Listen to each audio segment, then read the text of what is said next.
Hi, I'm Angified. I started Angified Presents. We share the love of music. It has been medicine and therapy, and nothing else worked. It has saved many of us. With mental health, we need to open our eyes. Hurt people hurt people. We ask that you listen, comprehend, and relate with your ears. Form that heart of unity and one. We share on this stage. Statistics, feelings. And ourselves. We stand with the belief to be you, to be heard, and to be original.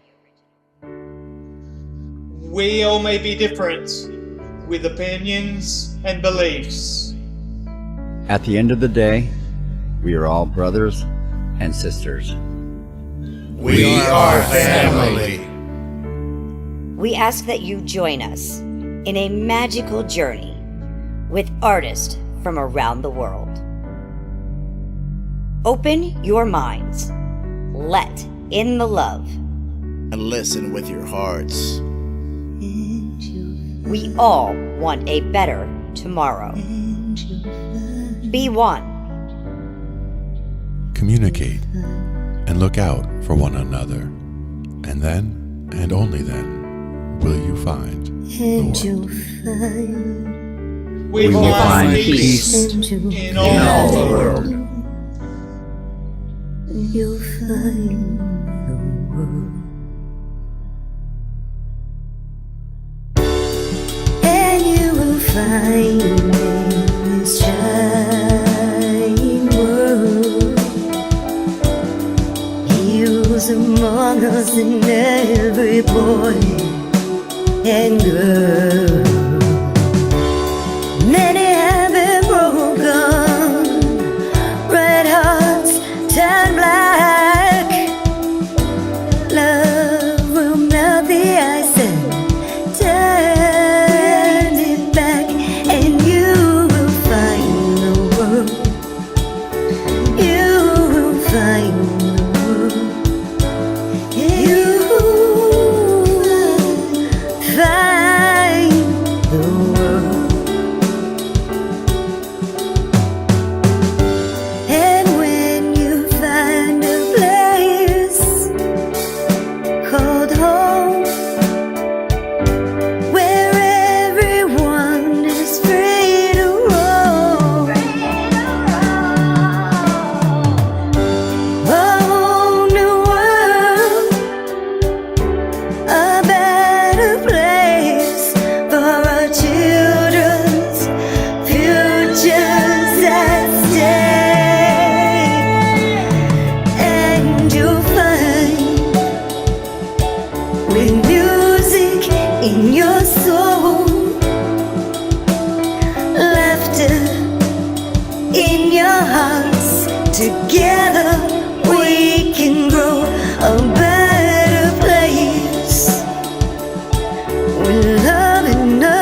Rawr.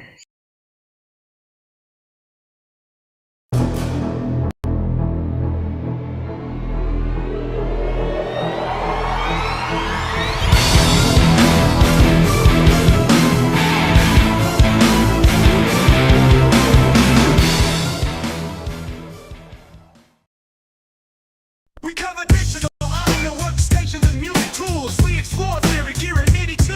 How to weigh and compose, and the art of arranging. Taking a look at AI and how the times have changed. On a PC or a Mac, and even with a mobile device, we'll be talking about it all every Thursday night. From software to plugins and synths that entice. Dive deep into tech and let creativity take flight. Talkin' IT. We're talking IT. Come and join in and have some fun. It's highly educational with a lot to learn. From bedroom producers to seasoned pros, we're breaking it down so knowledge grows. Whether you're a DJ or a beat-making wizard, we got the tips and tricks to make your sound sizzle. Mixing and mastering, that's our jam. With the tutorials and tips on how much RAM. Get the best quality from your setup and gear. Tune in every week and lend us your ear. We're talking IT. Come and join in and have some fun. It's highly educational with a lot to learn. We're talking IT. We're talking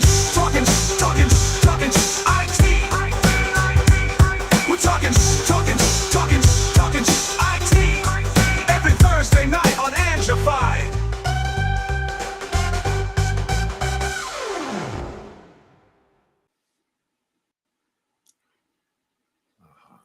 There, now I can see you.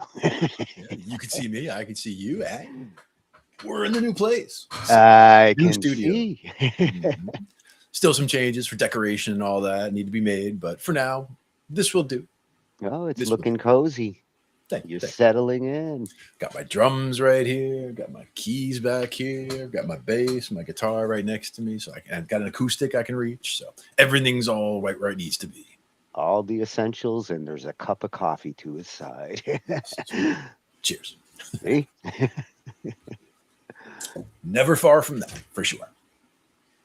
Well, tonight's episode was inevitably gonna end up happening. Yeah. We've spent years talking about it, especially me and Ange, when it comes to, our channels and how important our YouTube channels are in what we do, and the scary world we live in where there's a 3-strike policy that goes on with YouTube that you really need to know what's up.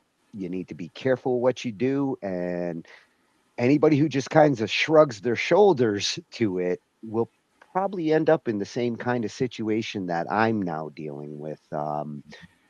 And I wish I didn't have to cover this through real world experience, but it's something important to learn, and I guess I'm learning in real time now. As you know, my YouTube channel, the Tony Dumont one, my personal YouTube channel, I've had since 2009. It's where all my subscriptions are. It's where all my correspondence with other channels on YouTube. It's where I do it. 2 weeks ago, week and a half ago on Wednesday, I went to log into my YouTube and got your channel has been terminated screen. And that sickening feeling you get when you see police lights behind you or something? Oh, I know that feeling. Yeah. I had the same gut feeling when I saw that. I'm like, oh my God. And why? What confused me is I haven't uploaded a video to that channel since 2004, the beginning of 2004. So I'm like, what could I possibly be getting struck for? I haven't uploaded anything in over 2 years. So I went through the rabbit hole, got my details together. you'll be proud of me. I didn't overreact and go jump on and start sending nasty letters to people. Mhm. I learned about what I'm dealing with. I learned about who I'm getting strikes from.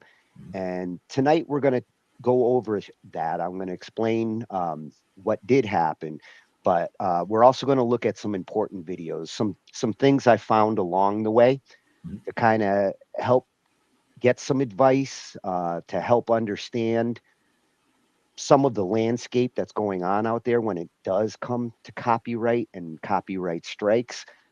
Not all songs are created equal when it comes to this. So, important message tonight is there's no way to totally know whether you're doing something wrong or not until you do it wrong, till you do it and get slapped. Not only that, but you might not even know until years later is what you just found out. So, something that you did years ago that seemed fine, and all of a sudden it was fine for years, but now it's not so fine. That's what you're going to see when we go through the timeline. Here, let's jump to the IT cave. And now I'm supposed to be here. And I'll show you the videos we're going to be looking at. And then we're going to look at the first two before I get into the details, just so that we can understand what we're really dealing with here. And the most important thing that we're dealing with here is the DMCA. The DMCA is the reason why things like this are happening nowadays, and it's legislation that came out in '98 that was designed to combat piracy and people just putting up whatever they want all over the internet. They created a mechanism from which artists and rights holders could do something about this piracy that goes on. And piracy is the main reason for it. Unfortunately, good intentions do not always pave a better YouTube. So as we go through this, we're going to see what's good about this and what's being abused now because of it. And before I get started, I want to say I'm not blaming. I'm not blaming YouTube. I'm not blaming these artists. I'm not blaming anybody. I'm just trying to understand um, what all this is and where there's potential problems and where things are in the right. And I don't think that the artist that gave me the strikes, which I know it's not the artist directly, it's their liaisons. I don't think they're the ones that are directly like going after any of us. And I don't even take any of this personal because I don't think YouTube or the artists we're going to be talking about give a shit about my personal YouTube channel. I have 150 followers. I use it to actually watch YouTube videos, not really to upload videos anymore. I had all my original music on there.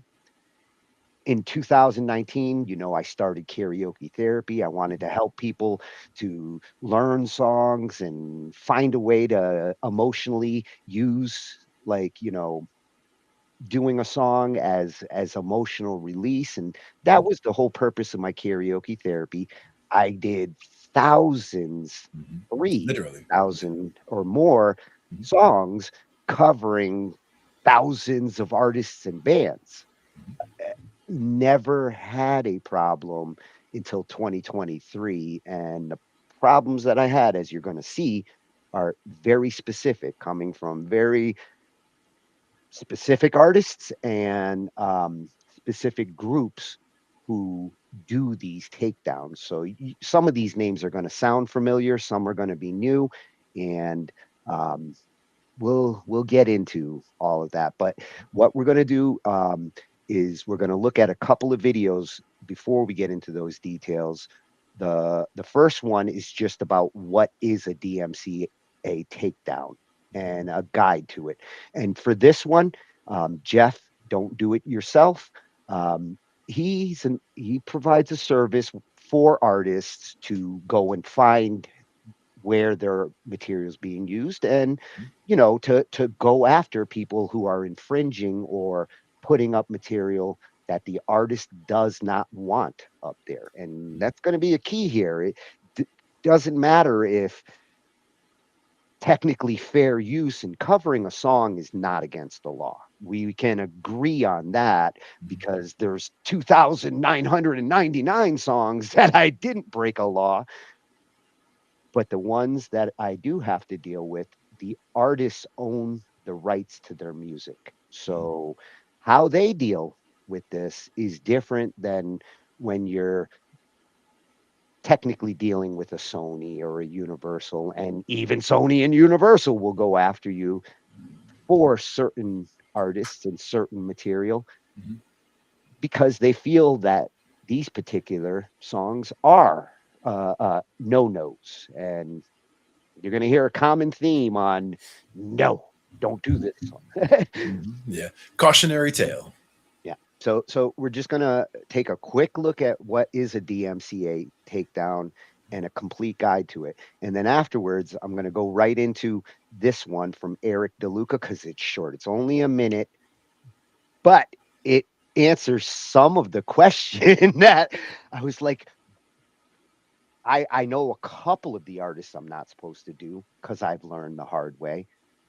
But there's a lot of people out there who have also learned the hard way. And there's at least a small list that if you are covering songs out there, even if you're not putting them on YouTube, even on other sites, these are going to be the problematic ones. You're likely to run into problems. Surprisingly, I've covered all of these.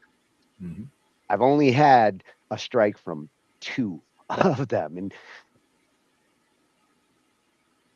thank God it's only been 2, because if they'd gone after all my other covers, I could have got nailed with like 10 strikes at once for all these bands. And that's 3 channels they can shut down of yours. yeah. And one thing, if I do manage to get my YouTube account back, and fingers crossed, I hope I do, I'm removing all my covers. Not just the ones that are problematic. I'm removing all of them, and it's possible I might just remove my entire BandLab library because I don't need this aggravation, and I don't know if 5 years from now any new artist who gets the rights to their song and decides now I'm going to start striking people, I don't know which ones are safe and which ones are not. And to play it safe, I'm taking Angie's advice and saying no cover policy. That's how we deal with it on Angified Presents. That's how we've dealt with it here with our channel. It's just the safer way to not possibly lose your YouTube channel. And the sad thing is that all of those covers, if you do remove them from BandLab, anybody who forked any of those, that's all gone, right? At that point?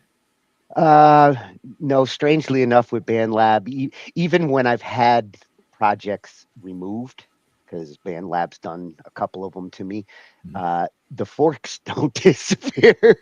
So I don't get it, but yeah. I got my project taken down on BandLab, but the people who forked it still have their forks up. Irony. Okay.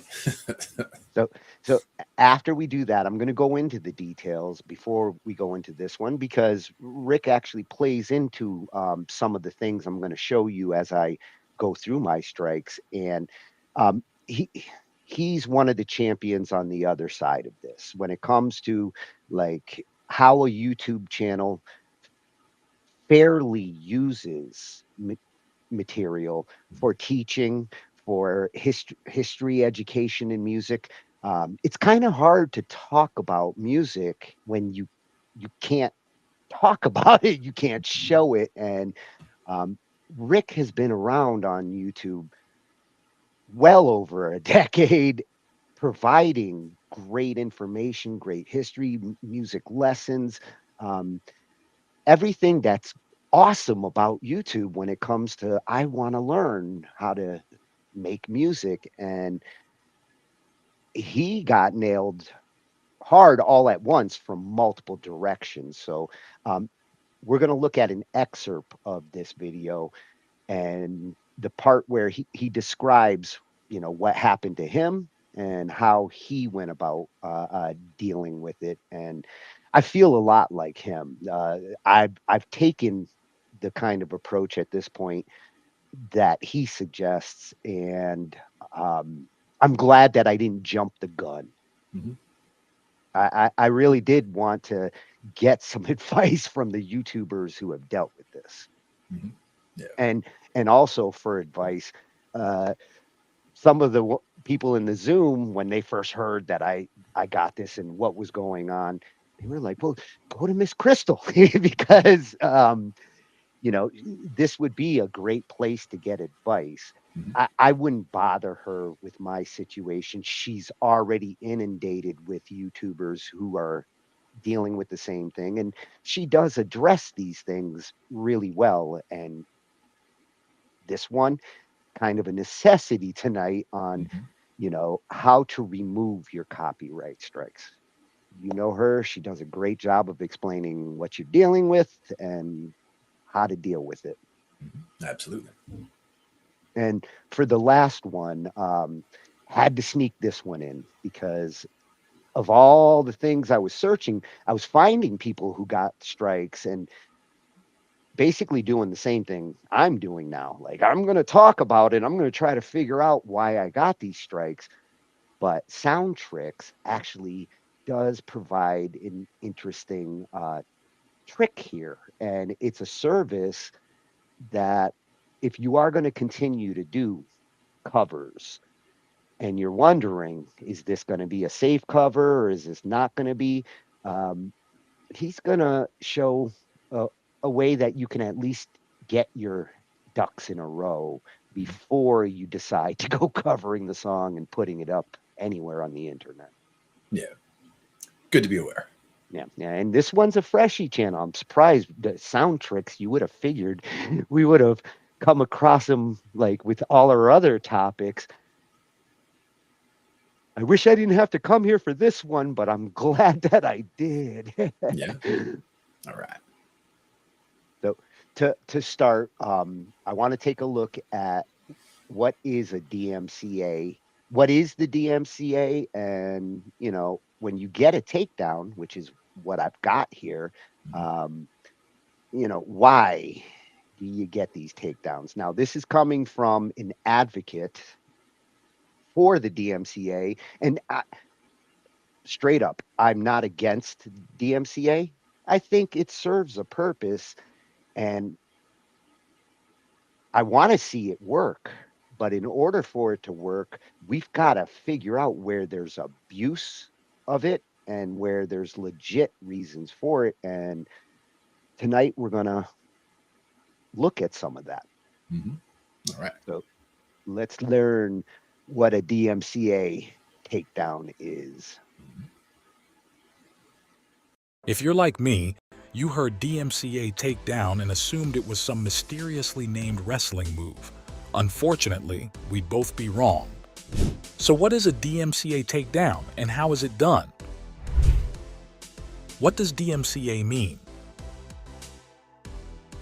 The DMCA, or Digital Millennium Copyright Act, is a U.S. copyright law amendment addressing how copyright applies to online content.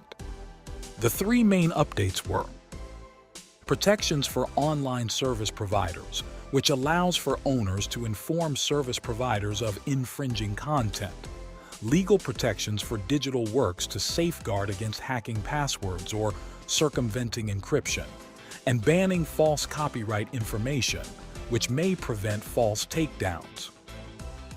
What does DMCA protected mean? DMCA protected means that the creator's content is protected by the DMCA copyright law from being stolen or infringed upon. This includes online media like articles, photographs, videos, OnlyFans content, online courses, artwork, audio or music files, software, and more. As of now, it does not apply to AI-generated content. What is a DMCA takedown and what does it do?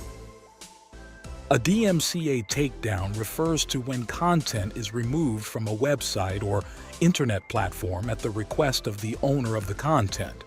It lets a site owner know that what they're doing is illegal, that you are the original owner of the stolen content, and that you're aware they've stolen your content.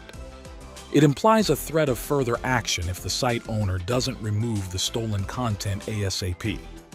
In theory, it gets your stolen content removed from infringing sites and reinforces your ownership of your original content as a creator.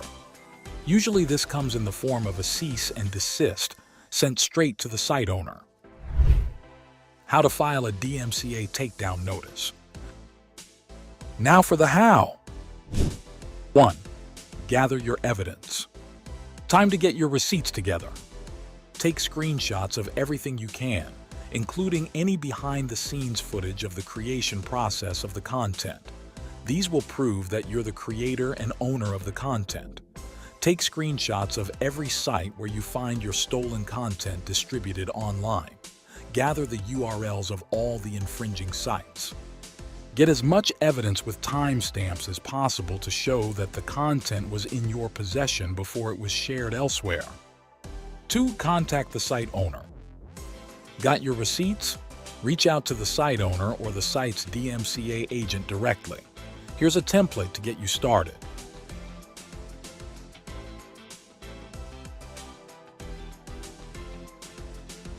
Ideally, this is all you need to do, and the site owner will remove the content. Unfortunately, many site owners will not respond to this, and you'll need to go over their heads to the hosting provider. 3. Contact the hosting provider. If they don't respond, submit your complaint to the hosting provider. Popular hosting providers include Facebook, GoDaddy, and Squarespace, among others. The service provider should be able to get the content taken down as long as you provide all the necessary information. 4. Include the necessary information. DMCA law requires that you have the following information in your complaint: your signature, identification, and location of infringing content, your contact info, a statement of good faith and accuracy. 5. Escalate if necessary. If you've tried everything to no avail, you may be forced to take legal action. This could mean hiring a lawyer who specializes in copyright law and suing the offending party. Alternatives to performing a DMCA takedown. Why go through the hassle when you can rely on a professional service like ours? We specialize in DMCA takedowns, ensuring your content is protected swiftly and efficiently. Our comprehensive service handles everything from evidence gathering to contacting the site owner and hosting provider and getting the listing removed from search engines. We offer transparent pricing options to suit your needs, whether you're looking for a one-time solution or ongoing protection. Let us take the burden off your shoulders so you can focus on creating while we protect your digital assets. Check out the link in the description below for more information. Is a DMCA takedown effective? A DMCA takedown can be effective if done correctly and with all the necessary information included. So there you have it. A DMCA takedown is a free and fairly easy way to protect your online content.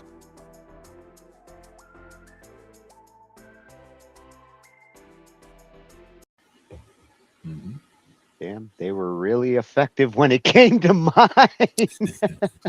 Oh, just like that. Yeah. Well, this one came from @DDIY Reviews. He's don't do it yourself. Sometimes you do need to get help. And for artists out there who do want to protect their material, which, this is a real thing for artists and content creators, photographers, we've done a lot of different things, and you do want to be able to protect and secure your content. And these kinds of services, there are some out there. as I've gone through my research, I found a few of them.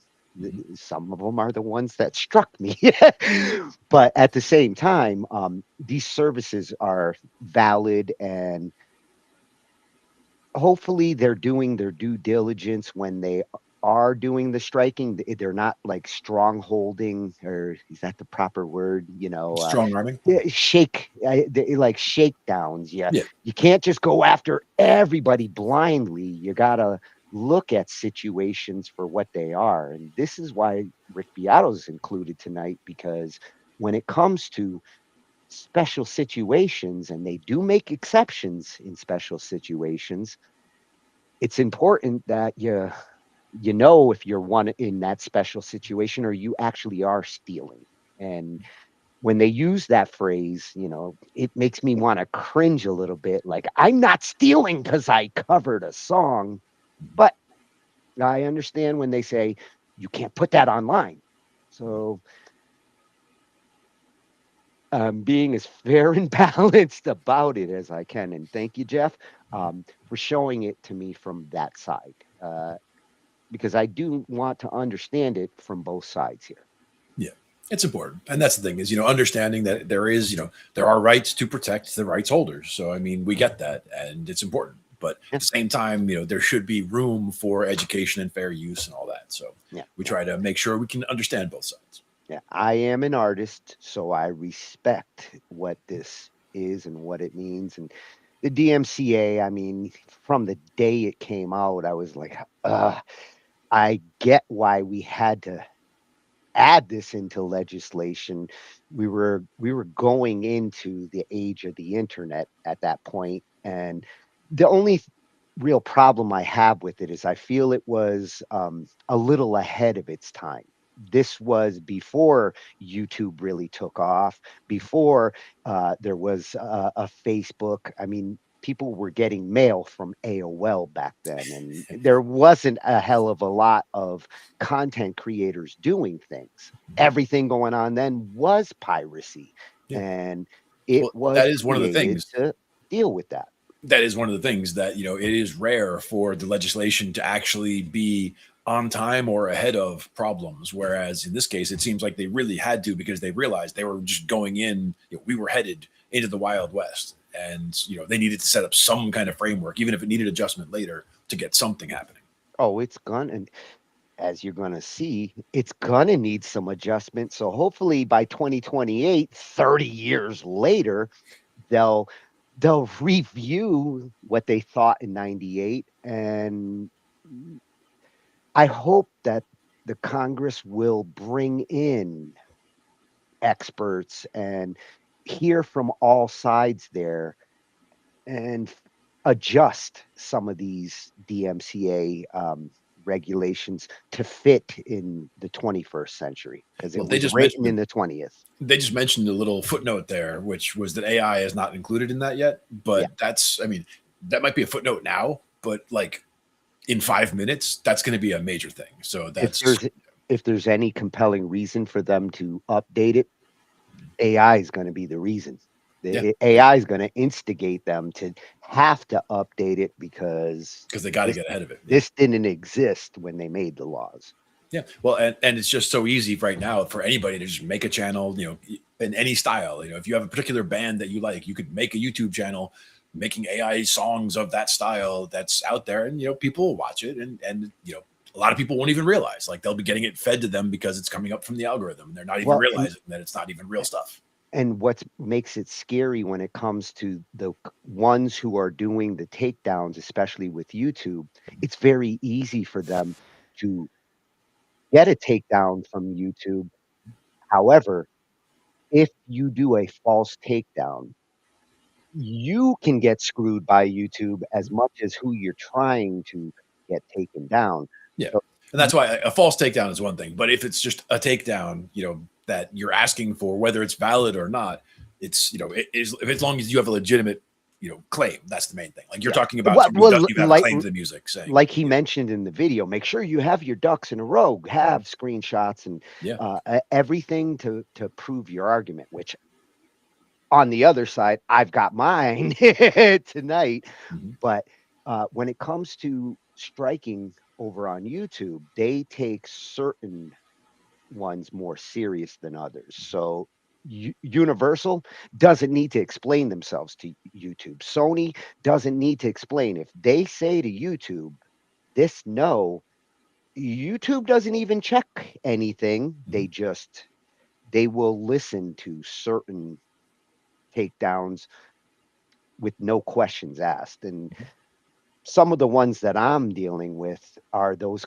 kinds of forces that will not get questioned by YouTube. Even if I do convince YouTube that I did do this for fair use and I didn't do anything wrong, even if I get my account back, that's not going to change YouTube's attitude about UMG or this web shares that we're going to be talking about.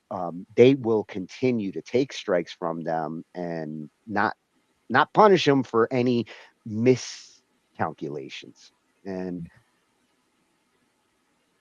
I don't know how I feel about that. I know I have to accept it, but leaves kind of a bad taste in my mouth if there's a million people that got taken down wrongly from a big company like that. I think YouTube should at least have a conversation with them about, like, you're making us do a bunch of work we don't want to do. The problem is that with those, let's say it was a million that got takedowns, of those million takedowns, some of those would be valid, right? So like the ones that are valid, that's, money coming in as far as what they're looking at. They're seeing that as revenue that's actually showing up. So to them, even if it only, even if it's a very small turnover rate, if it turns over any of them to become, monetary gain, then it's worth it. So yeah, well, my channel wasn't monetized and I've never made a penny off of music. And that's why again, it's not the, it's not the artist sitting there with his finger on the button like, oh, there's Tony's channel, bam, got him. That's not the way that works. It's just the algorithm caught it at this point. That's all. Yeah. Well, and the ones that are the problematic ones, this one's a shorty, but it's an important one. And I got the most important screen up there right now because when I saw it, some of them surprised me here. They're so popular and there's so many people. I mean, Led Zeppelin, like, this is my childhood. Like, I covered every single Led Zeppelin song from 1 to 4 because I wanted to learn them. And same with the Cars. I wish I could have covered more Jimmy, but trying to do guitar on keyboards is you need the real guitar part for that, for sure. Yeah. But this one's a useful one for me just for this list. And Eric DeLuca at Eric DeLuca Music One thankfully provides us with a nice, quick. These are problematic, and people have reported problems with these. You see on his channel, he's covering a lot of this. So Eric, I will be back because I'm still doing research before I do my contesting to YouTube. I want to make sure I know what's going on out there, and this really does help. Mm-hmm. Yep.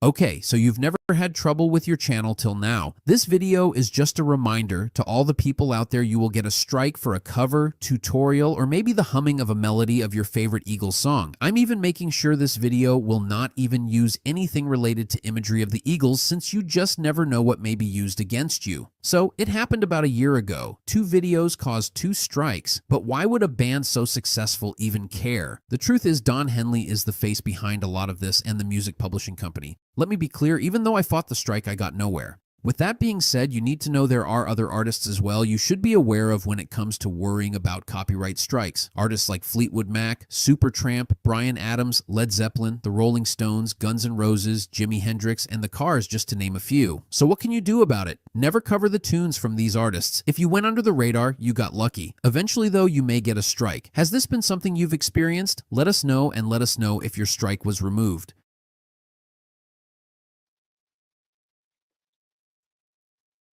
Yes, this is something I've experienced. Exactly. And 2 of those names are what we're going to be talking about. And like I said, no offense to the artists here. I actually am very much in agreement with the mentality behind these two artists. We're going to talk about how they're approaching it a little bit, but I just want to say up front, what I'm going to talk about here and these artists is not like to slander anybody or criticize how they feel about this issue. I'm mostly in agreement with them on their feelings about artist rights. And the two that we're going to be looking at have very strong feelings about artist rights. One has gone in front of Congress to talk about it, and the other one has gone in front of a Canadian congressional committee from Ottawa to help try to fix how Canada deals with artists' rights. And I really do believe like what he's fighting for and championing there is super important. Like I'm behind the fight there. One thing I will say about both of them, I think their intentions, if you go look at the testimony, which I'm not going to show any of that tonight because I can't take a chance on that, but what I realized is they're both very concerned about young artists. They're concerned about uh, how easy it is for the record companies and the big wigs to take from the artist rights and hold them and control them. And a lot of young artists kind of get screwed coming into the industry. And especially in the case of Brian, I know that's one of his primary missions is to try to help young artists to not lose the valuable intellectual property that you're creating at that time. Yay, I got a record deal. Here's my soul and all my rights to my songs. Brian went through a very long, hard battle to get his material back. And to be fair, he really got screwed multiple times. There back in 2008, there was a fire in one of the record keeping buildings where his music was being held, and he lost the masters to a lot of his old music in a fire that they were responsible for like protecting this property. And ever since then he seems to have been, like I need my rights back and I need my masters and things. Good for him. I would have felt the same way if they went and said, "Oh, your masters got burned. Sorry, our bad." That's where to me, we've both worked in network security and been the guy handing off the box of tapes to get them off site. It's like we have the stuff in a box of tapes off site for a reason, because if there's a fire, that box of tapes is somewhere else, and when that box comes back, we can get that stuff back. If you're talking stuff like this, that's technically worth millions in irreplaceable. You put them in fire safe boxes, even multiple if there is fire a safe, fire, like multiple fire safe that boxes will not burn on different locations. Got to do it. So now we're going to get into some of the nitty gritty here and what did happen for me. And I'm going to blow this up, and we're going to tuck ourselves down here so that we can see it. Look, Glenn, I'm on TV. All right. This is just a slideshow of the details to my strikes and what caused my channel to get terminated on the 17th. And this is my tube, YouTube. This is the one YouTube I've had since the beginning of YouTube. It's where I go to watch things. It's where I subscribe and I like. And I got to say, it sucks watching YouTube right now and I can't click the like button. I can't put a comment in anything, and I can't subscribe to something that I might want to check out more of. And Glenn, you know me. I find new channels every day. Like Ange throws all sorts of shit at me that like I want to subscribe. Well, now you also have multiple personalities in terms of YouTube, so you Well, technically could and subscribe, just not and as you. well, that's just it. My other Google accounts are tied to different business presence. So if I start YouTubing on our Talking IT YouTube, then when you're going to look at it and all those cool things that we see from our YouTube, you're gonna start seeing all the crap that I go through, and you're gonna be like, "No. I am not going down these conspiracy rabbit holes. I don't care what's going on with aliens, and no." So, Oh, sometimes I'm you not stand gonna out also because it's ruin good to I'm be not gonna informed about ruin these my things. business YouTubes using it to do my personal YouTubing, Mhm. and I shouldn't have to. Mhm. This one is tied to my TonyRDumon@gmail.com. It's the only personal Google account I have, and it's been that way since 2002. So now that I've been terminated on YouTube, basically the rules are is I can never create another YouTube account with that Google account. So unless I get this fixed, my only personal Google account will never be able to interact with YouTube again. It's a forever strike, forever rule. And here's what happened. And we already know that, like they say, 3 strikes in 90 days. That's been, the norm, right? 90 days, don't get 3 strikes. Otherwise, you're in trouble. That's not what happened here. So, to start, this is what I saw when I logged in that Wednesday, the 17th. And I'm like, what's going on? Where's all my YouTube thumbnails? And seeing this doesn't really tell me much of anything. It just says my account got terminated. The verbiage alone sounds horrible. I got terminated. Like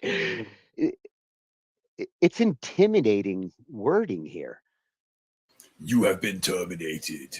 Yeah, and what I can do is I can submit a counter notification. I'm working on that because I have to appeal to YouTube. It's my best chance of getting an appeal. Hopefully, YouTube doesn't consider it like a waste of time because then they'll just spank me harder. But um, the second option is to contact the claimants and ask them to retract the removal. And as you're going to see, 2 of these strikes are 2 to 3 years old, and the people I have to contact there likely couldn't remove the strike even if they wanted to at this point. It's that old. In the case of Universal, they've changed ownership. They're now owned by a different entity. So chances are me contacting them with no reference ID, nothing for them to go and check their strikes with YouTube. I don't even know how I would begin to ask them to take care of my first and second strikes because they're from 2023. But Yeah, that's the other part is just the amount of time that goes by before this stuff becomes an issue. yeah, well, that's why the third one, the one that did get my account terminated, is my only hope at contacting someone who at least it's fresh. And I'd love an explanation for why something I did in 2021 has given me a strike in 2026. But here's the timeline to everything. So when I go to the details, it says, your channel was terminated on June 17th, 2026. Going through the 3 strikes that I got, the first one came in August 29th, 2023. That's one for the Eagles. No shocker.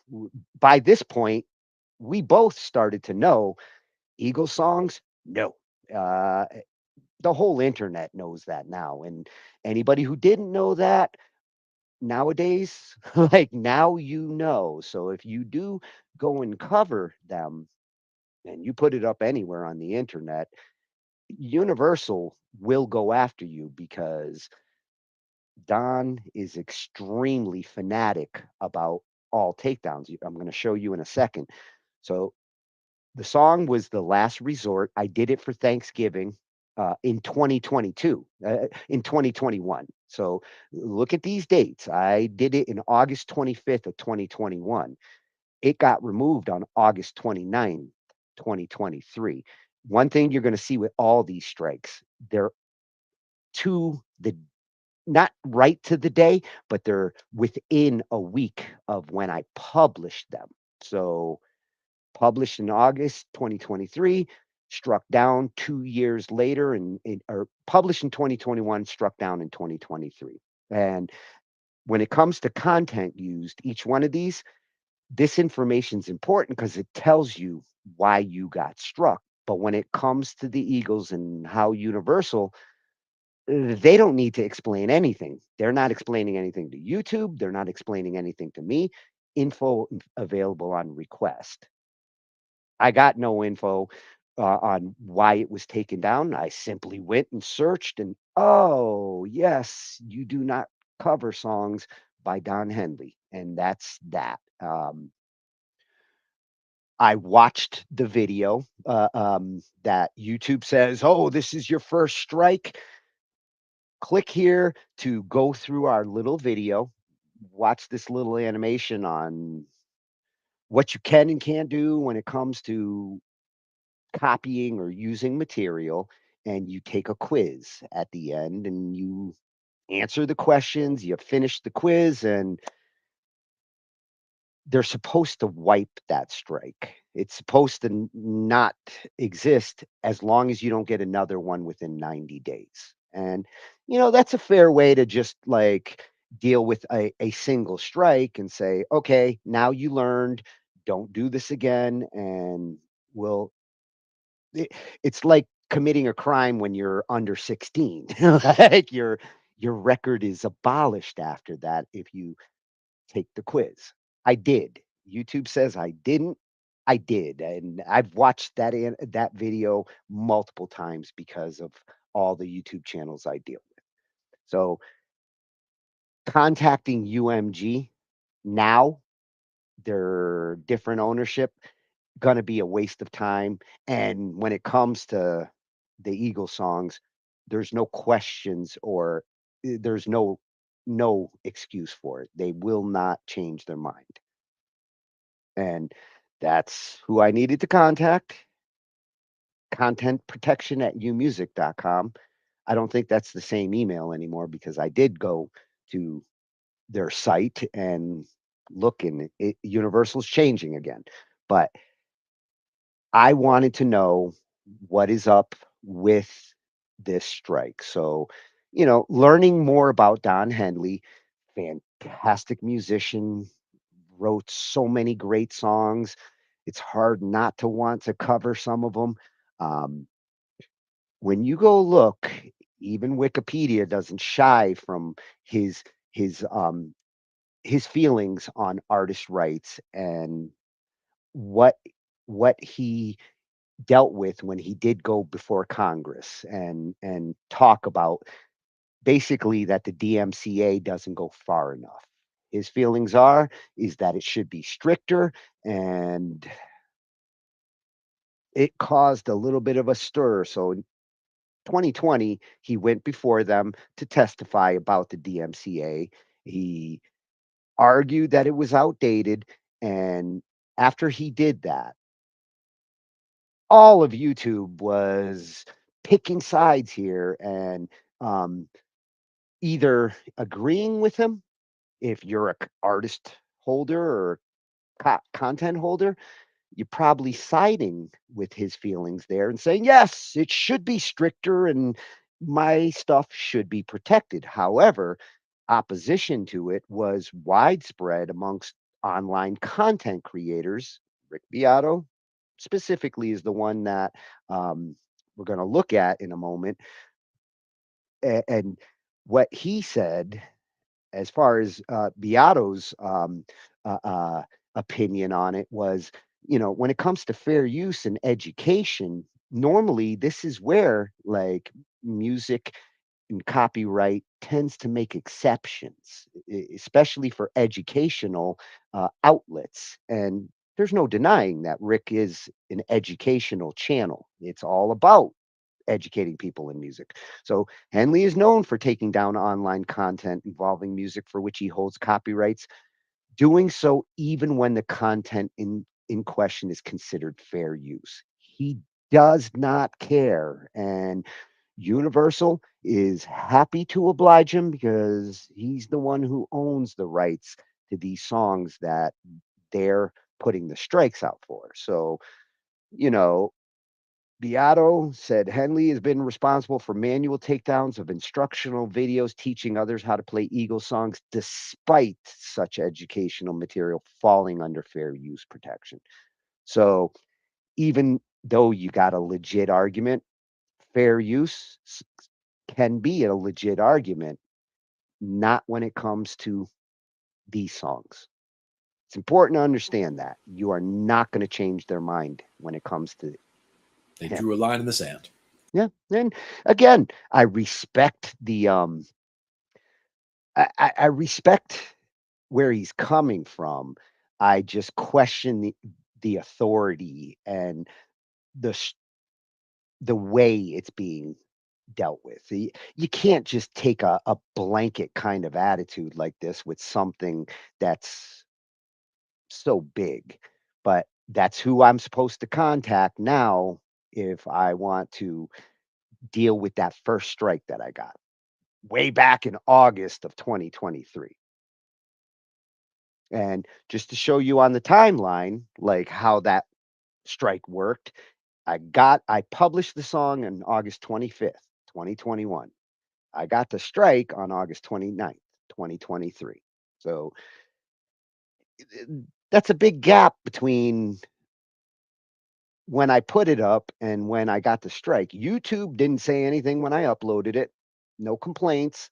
Sat there for 2 years, and apparently somebody over at UMG eventually stumbled on my YouTube channel. Wow. I didn't even know I had somebody watching.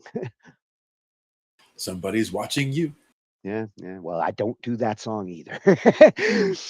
So the second strike came later that year. August 29th, I got the strike for the Eagles. This one came at the end of the year, December 15th, right before Christmas. And go figure, this was a Christmas song that I was covering from Bryan Adams that I had covered the year before. So if you look at the published date, it's December 30th, the year before. Published it on 2022, December 30th, got the strike a year later on December 15th. And this one's a real interesting one. This isn't for music. So when you go to the content used part here, you see this little video camera icon? That's to show what I'm getting the strike for. This wasn't for playing the song, for covering the song. This was for using a picture from the music video, Brian playing in the snow. If you've ever seen the Christmas time video, it's pretty much just him playing guitar in the snow. And I used a single frame behind my overlay. It was a picture in the background on top of, Merry Christmas and giving him credit, Brian Adams, Christmas time and karaoke therapy. Check out this and other songs that you want to learn how to sing. That's what my graphic was for the whole video. This strike was for using a single frame from the video. That's kind of hardcore. This isn't stealing a song. This is using a single frame in a video. Very unusual. I went looking around YouTube to see who else has gotten strikes like this, and it's hard to find. Uh, this doesn't seem to happen often, but when I looked at who I need to contact here, and I wasn't familiar with these guys until all of this, YT at websheriff.com. And I'm like, what the hell is web sheriff? Like sounds like there's internet cops nowadays, and I didn't shoot the deputy on this one. I just used a frame. At that time, I didn't even see this strike. It was Christmas time, 2023.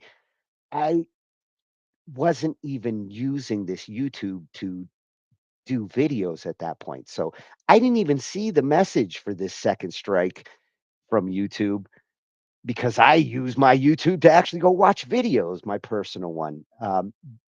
This just hid there at that point, and I stopped uploading any more songs or videos to this channel that January right after. So no more videos were ever uploaded to my channel after 2024.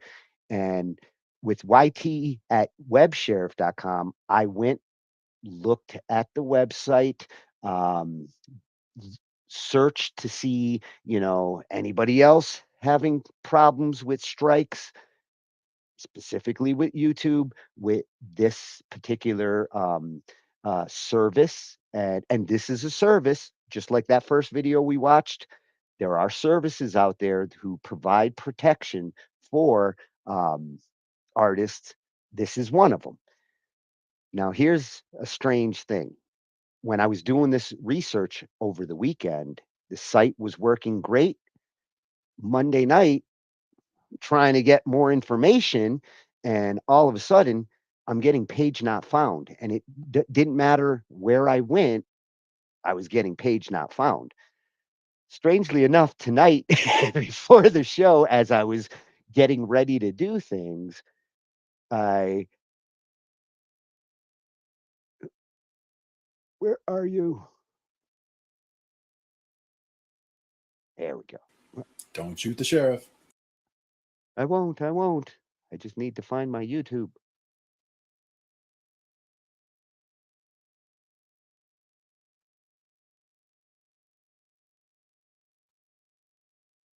Okay, we got moved. That's what happens. So when I logged on tonight, the site's back up, which I'm glad that it is because I didn't want to show like a page not found. That already was disconcerting to me. Like, damn, I'm gonna need to contact these guys. Their their page isn't even working right now. What's my chance of contacting them and getting any response? Well, I think even if I do contact them, this service, again, useful service. If you are an artist and you do want protection, these are companies that offer services for this. And if you look, music and video protection, movie and TV protection, YouTube optimization, they're consultants. They're also willing to go do these takedowns for the artists. And, depending on how you want to protect your content, you might want to check out them or one of the other companies that are providing these services if you really want to make sure nobody is using your material unauthorized. And here you will get that service. And what's kind of interesting here, when you go down to the bottom, and copyright photography appears by kind courtesy of Bryan Adams. And come to find out, Bryan is also a photographer. So again, Bryan, I love you even more because it turns out you're not just a great musician, you're also a photographer. Hey, I was too. Like, I relate with you, but I don't understand why I got a takedown for this second strike because of a picture from a video. It just seems like this strike should have never even happened in the first place. And I'm going to try to contact them. I'm hoping that what I'm talking about here tonight, like I can at least tell them you don't have to watch tonight's episode, but just know that I felt bad about getting these strikes and I went and learned. Like I didn't need YouTube to explain it to me. I went and learned on my own. I learned what web sheriff is. I learned what they're doing. Um, I hope maybe I can get them to fix this, but I'm not holding my breath. Agreed. So Easy for them to strike it, but not so easy to get them taken down or get yeah, the yeah. strikes removed, I should say. Yeah, and you're gonna hear about that when we bring up the Rick video, but the timeline for this second strike, published on December 30th, 2022, struck on December 15th, 2023, second strike. 97 days between that August 29th strike and my second strike. So technically, I'm not in that 90-day window that should have caused any problems when it comes to YouTube. That's what they've been saying for years now. 90 days, you can't get 3 strikes. So, yay, I didn't do that. But this is where December 17th this year comes in. So, I went on YouTube, I saw this, and June 17th, 2026, third strike across 5 years, not 3 strikes in 90 days, just my third strike on this channel spread across all these years. Published on June 16th, 2021. So June 16th and June 17th on the strike. At this point, I'm curious, why are the anniversaries or the time around when I put these videos up, why somewheres years later on these days, very close to the original publish dates, is this video getting attention from someone who decides to send me a strike? So I'm like, wow, Bryan Adams heaven. This is one of the best songs ever written. I'm a piano player, and of course, I'm going to cover this song because it's one of my favorite songs of all time. I did it as a request for a young singer who wanted to learn how to do the melody. And, with my instrumentals, I do the melodies so that can help them get their timing, get their pitch. This one was a request. Was happy to do it because I love the song. Yeah, I love And the melody. I love the melody line that you add for that too, because that does give you the option to, have the vocal timing and the vocal melody there for you, or you can have it out. yeah, and it did help her. It helped her with her timing. It helped her with her pitch. Uh, I'm glad to do that for people who want to learn. And when we look at the content used here, you see the musical note symbol. So just like the first strike, which the first strike wouldn't tell me it was the music, technically it just was Don Henley. It didn't matter if it was music or not. For this one, that little musical symbol says this strike was for covering the song. And look at content found in entire video. So my third strike was for covering the song. I didn't use any original recordings. I played the piano parts on my piano and I did the MIDI parts on my keyboard, rebuilt the whole song. But you cannot do this song anymore. And this one, you can go search YouTube and just search for I Got Struck for Heaven. You're going to find artists all over YouTube who, over the last 3 years, have had the same situation. And there is actually a reason for it. As I did my homework on Brian, because I really needed to understand, um, and I'm really glad that I did. Brian has gone through a lot in his musical career, and And in that time, like I said, he lost original recordings from a horrible fire back in 2008. He's been in front of the Canadian Congress to talk about artists' rights, and I really wish I could show his testimony there because it's fantastic, and he's very good at explaining what he's fighting for. And just to be more specific, he wants to change the Canadian laws where it says that an artist, the rights go back to the artist 35 years after death.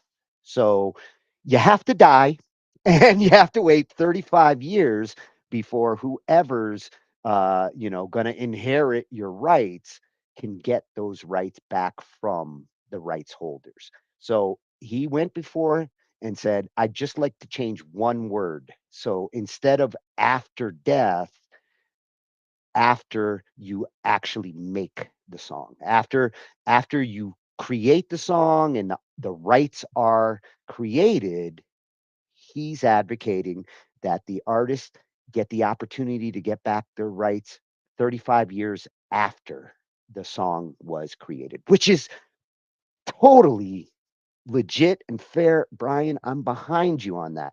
Unfortunately, in Canada, that's how they do it there.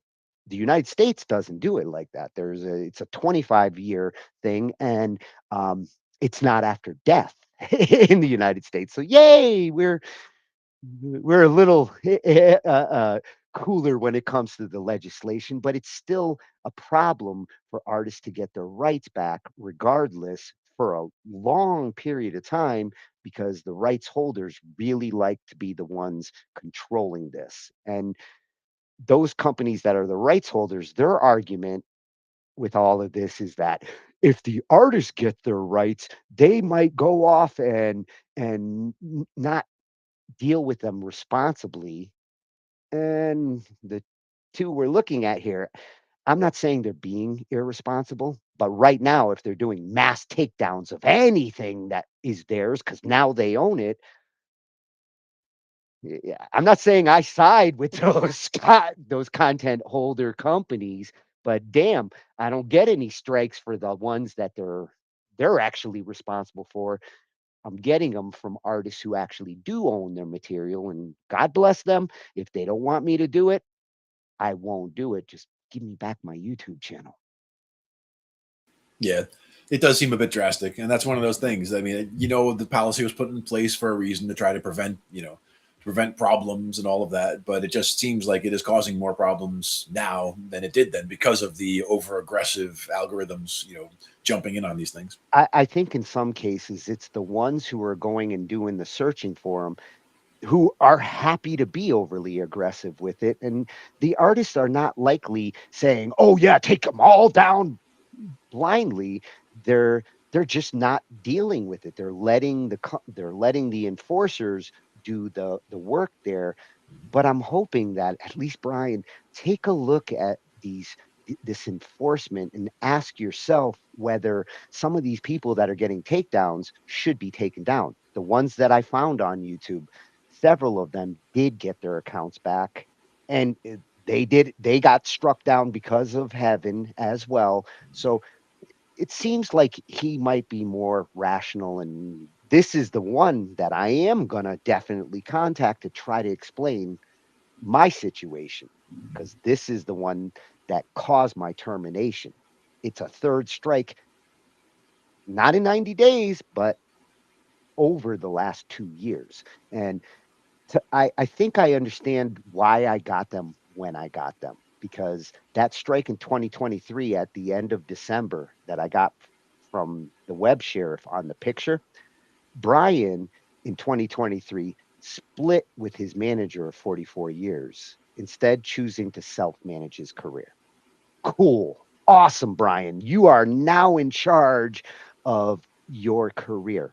I love that, and I hope more artists who have done as much as he has done get that kind of to that kind of level in their musical lifetime. He's now driving his career wheel. Mm-hmm.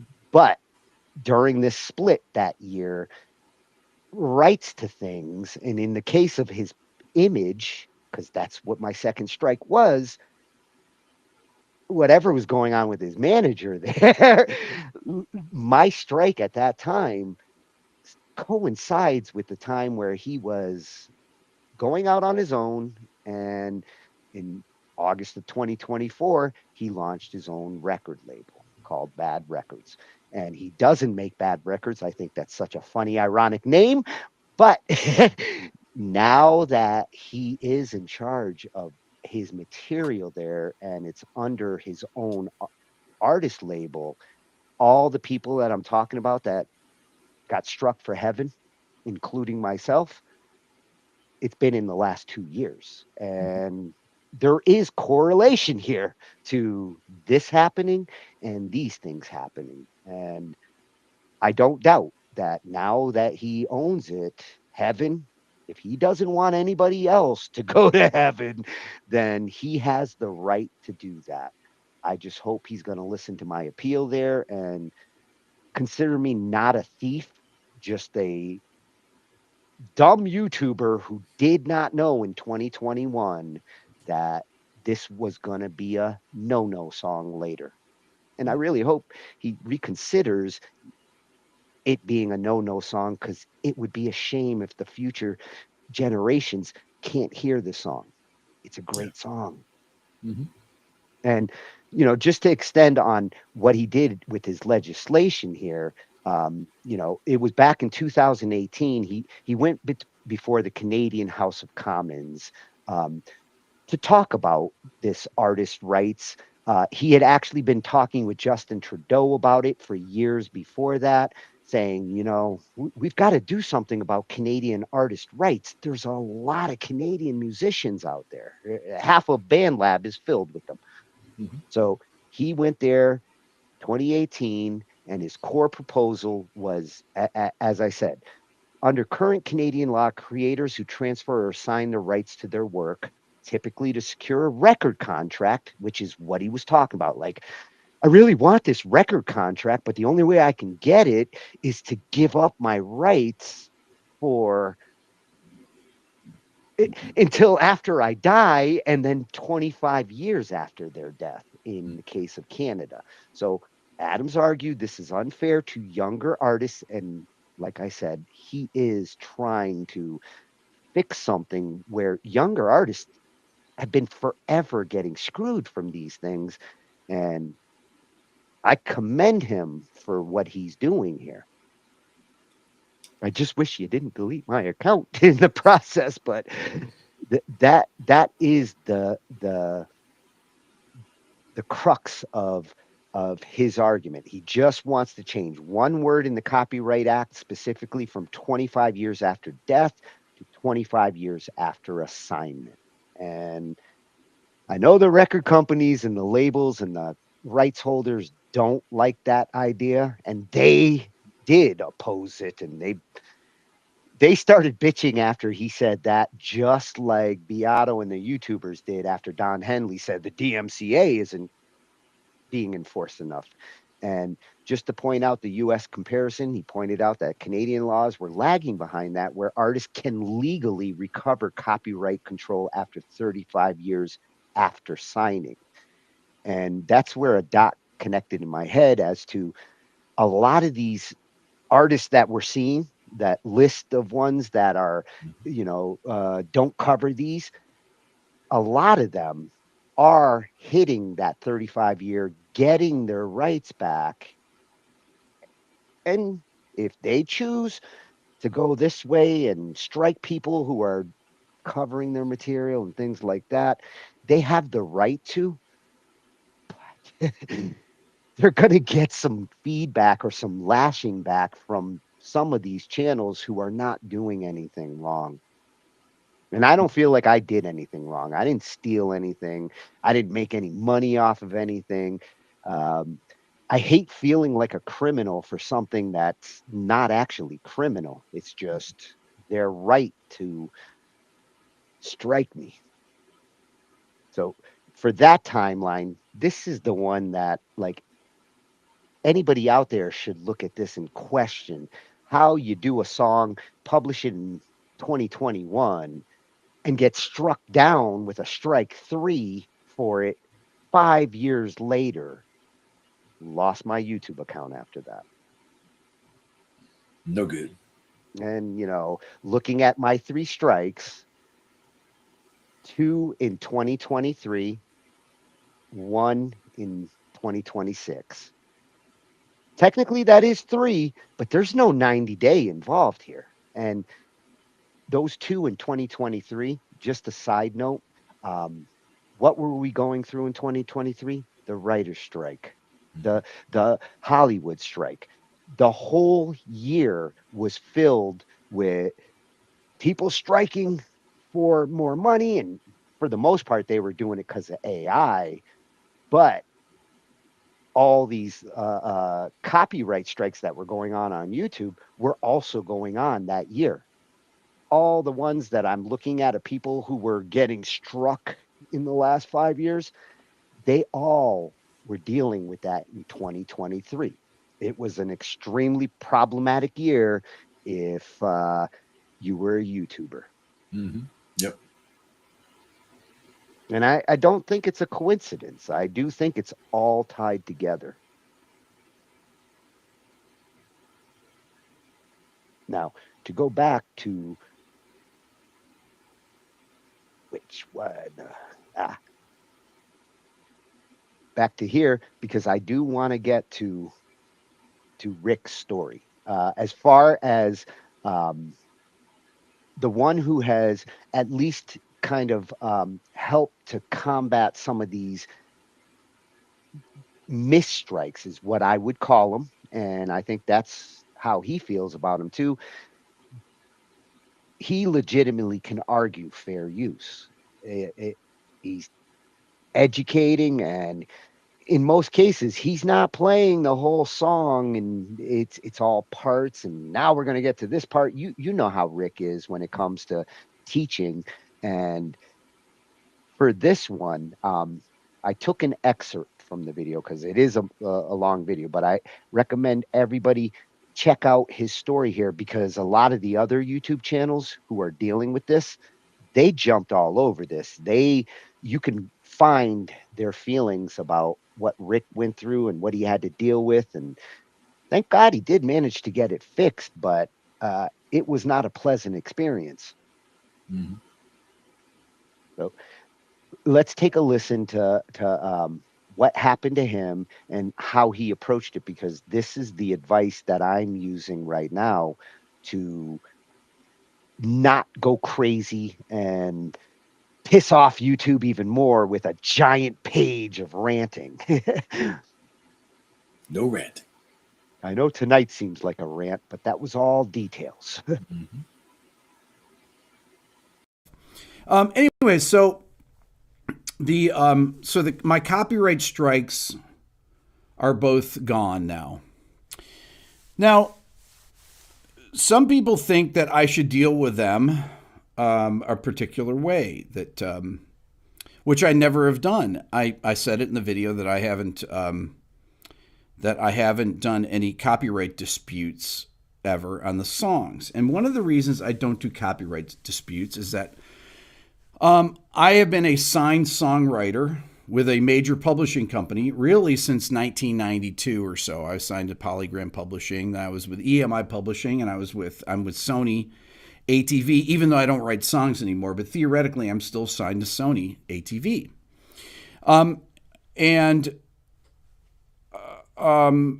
It's just kind of a thing that I have about songwriters and using people's songs that I just haven't claimed them. I know how to go through the claim thing, but the claim process, but I don't do it.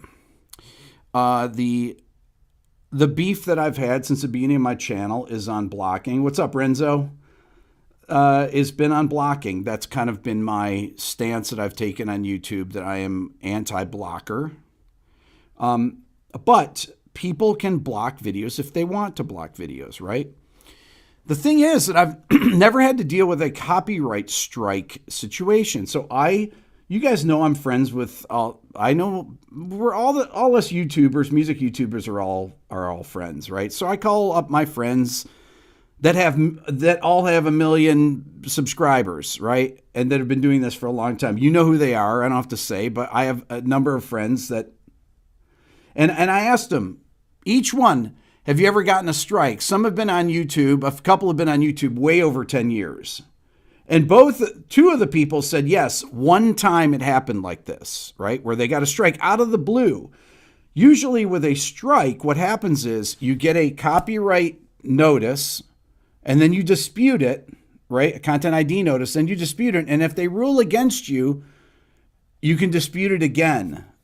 And then if you lose that second time, I guess, they give you a copyright strike. So here's the problem. If you get one strike, it takes 90 days for a strike to disappear on your account, right?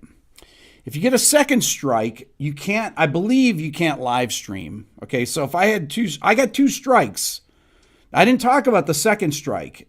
I got a strike the day after the Cars strike by Paul Simon or Simon and Garfunkel. Okay, 2 different companies, UMG, SME, Sony Music Entertainment. Okay, so I didn't make a video on the second one. But what I did do on both, and what I've done every time I've gotten a block is I've come on here and made a video about it. Okay? The channels that say that are saying, oh, Rick needs to do this and he's blah, blah, blah. Well, the thing is that every time that I've had a block or a takedown, they've all gotten lifted. And they've gotten lifted because I've made a video and I've pled my case to people that follow my channel. But the other place is on Twitter. Okay? The only things that I post on Twitter are I post each new video that comes out. And then if I have an issue, I will go there and I did it for the Cars video and I did it for this video. I posted the screenshot that I put in my video here of the block. And the thing with Twitter is that all the major labels and publishers have Twitter accounts and they read them. Okay? Sony Music has a Twitter account, right? UMG, it says at UMG. So you put them in the hashtag, and then people that comment tag them. For example, Steve Lukather was one of the first people that commented. He commented 3 times. Rick, what did he say here? If I can find it, I'll tell you what he said. It was so nice. He said, I don't know. I should have had this ready here, but let's see here. Steve, where's Luke? And because, Toto, one of my biggest what makes a song great is Toto. He says, I don't get it, Rick. We were honored that you would take the time to make the video. I'm your biggest fan. Come on. I'm Steve's biggest fan. For the life of me, I don't get this fight. You're the champion of music, not the devil. It's an effed up business. Believe me, I know, Luke, right? And he tagged UMG and Sony. Well, so did a bunch of other musicians, well-known musicians, tag them. When people of that stature and just anyone that's commenting on Twitter tags these things, they see it. So the first strike was lifted within, I think, 5 hours. 5 hours after I made the video, the copyright strike was gone. Not only was the copyright strike gone, but the video was put back up. Okay, now that video was on trending last night, which is kind of strange. People are like, wait a minute, Rick, this video's the video's back up. I don't understand. It's very confusing. So it's anyways, but so that by all of you viewing the video and sharing it with people, and the it creates a social environment where what I'm trying to think of what the term Aaron used. Actually, he said social pressure or something on the I mean, you have to fight for this stuff, and you don't fight through the. You can do you can go through YouTube and create a claim, and then it can be 30 days before they do anything, or you can just make a video about it and say, this is the problem I have with it. And I think it's outrageous. And I've done that through my entire channel.